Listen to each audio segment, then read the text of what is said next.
Assalamualaikum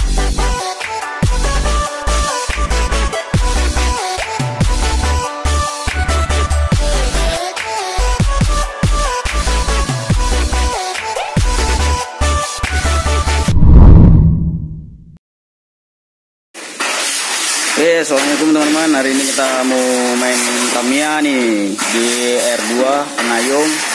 Jadi udah lama nggak main, udah 3 atau 4 tahun nih nggak main. Jadi kita nih mau coba main lagi nih. Nggak tahu hasilnya kayak mana ya. Ini tracknya.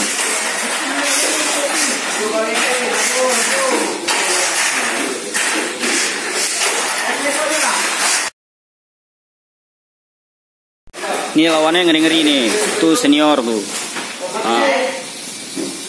Semoga aja mampu lah ya, nggak tahu lah hasilnya kayak mana. Ini mobil dewa nih ya kan. Ngomong kosa. Itu diapain tuh bang? Makasih dah Pak. Oh, Stelring. Chassis AR bang ya. Oke. Fokus kan? Master ya kan. Finishnya di putih ini ya. Finishnya di putih ya. Siap. Dari tim air di. Chassisnya apa nih bang? MS. Paten 5. MS. Anjay. Lagi dibersihin ya kan? Iyalah. Siap menang lah bang ya. Amin. Oke, mantap bang.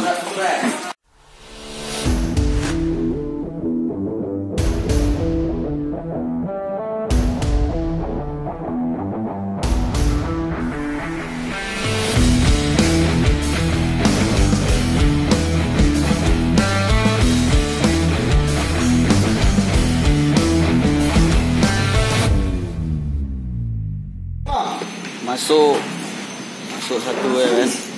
MS. Coba ya.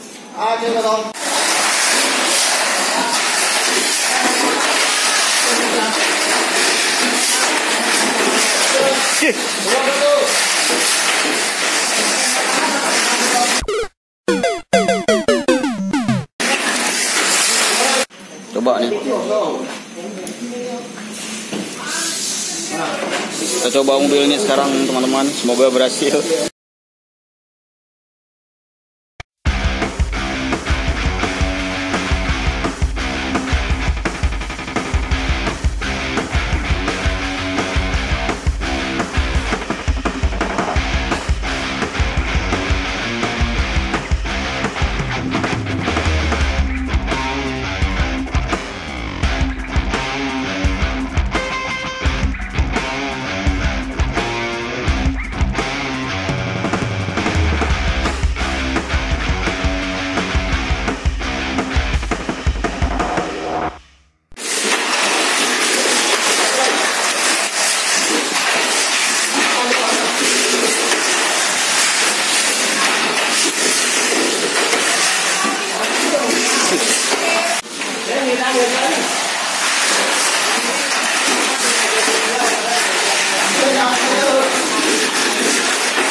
Oke, sejauh ini ya, kita udah baru masuk 2 ya. Sejauh ini banyak race yang terlewatkan.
Bang.